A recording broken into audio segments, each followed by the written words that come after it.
Si Bimby Aquino ay sumubok ng Boyfriend for a Day challenge at naglaan ng oras kasama ang kanyang first girlfriend, ang vlogger na si Erin Diaz. Ang anak ng aktor showbiz reporter na si Ogie Diaz. Ang date ni Bimby at Erin ay nangyari sa Disneyland, California, habang sila at si Ogie ay kamakailan lamang nagtungo sa Estados Unidos. Si Bimby ay nasa US kasama ang kanyang ina na si Kris Aquino, na kasalukuyang naghahanap ng treatment para sa kanyang mga autoimmune disease.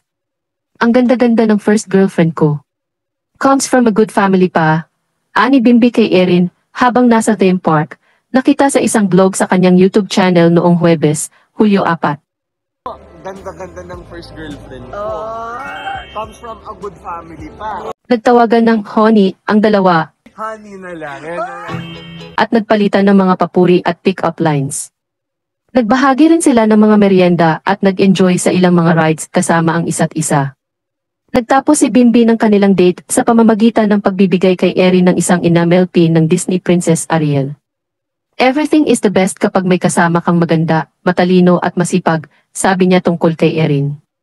Bago ang kanyang date sa Disneyland, nagkaroon ng isang panayam si Bimby at Kris kay Ogie, kung saan ibinunyag niya na ang kanyang bagong kasintahan ay isang doktor na nakabase sa Pilipinas.